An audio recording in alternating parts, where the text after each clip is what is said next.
ನಮ್ಮ ಮಕ್ಕಳು ಭಾರಿ ಅದಾರ, ಬಹಳ ಅದ್ಭುತ ಅದಾರ. ಸಣ್ಣ ಹುಡುಗರಿದ್ದಾಗ ಮನಿ ಬಿಟ್ಟಾರ, ಇನ್ನ ಮನಿಗೆ ಹತ್ತೇ ಇಲ್ಲ. ಯಾಕೆ ಹಂಗ ಕಲ್ಕೋತ ಚೀನಾಕ್ ಒಬ್ಬ ಹೋಗ್ಯಾನ, ಜಪಾನ್ಕ್ ಒಬ್ಬ ಹೋಗ್ಯಾನ, ಅಮೆರಿಕಕ್ಕೆ ಒಬ್ಬ ಹೋಗ್ಯಾನ. ನಾವಿಲ್ಲದೇವಿ, ನಾವಿಬ್ರ ಅದೇವಿ, ಯಾರಿಲ್ಲ. 4 ಮಂದಿ ಅದಾರ, ಅಲ್ಲದಾರ, ಇಲ್ಲದಾರ. ತಗೊಂಡೇನು ಮಾಡೋದು? ಇಲ್ಲಿ ಬಿದ್ದಾನ, ಎತ್ತವ್ರಿಲ್ಲ. ಕನಿಷ್ಠ ಒಂದು ಚಲೋ ಮಾತಾಡೋರಿಲ್ಲ. ಎಷ್ಟಿದ್ದರೇನು? 1000 ಮಕ್ಕಳಿದ್ದರೇನು? ಕೃಷ್ಣನಿಗೆ 60,000 ಮಕ್ಕಳು. ಎಲ್ಲರೂ ಹಂಗೆ ಬಡದಾಡವ್ರು, ಸುಮ್ಮನೆ ಬಡದಾಡ್ಕೋತಿದ್ರು.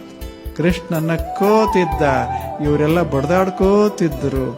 ಬಡದಾಡಿ ಕುಡ್ದ ಸತ್ವಾದರು, ಕೃಷ್ಣನ ಕೋತವಾದ. ಮಜಾದಾಗಿ ಎಷ್ಟಿದ್ದರ್ರೆ ಏನು ಮಾಡೋದು? ಅದನ್ನ ಸವಿಬೇಕಲ್ಲ, ಸುಂದರ ಕ್ಷಣಗಳನ್ನ ಸವಿತಾ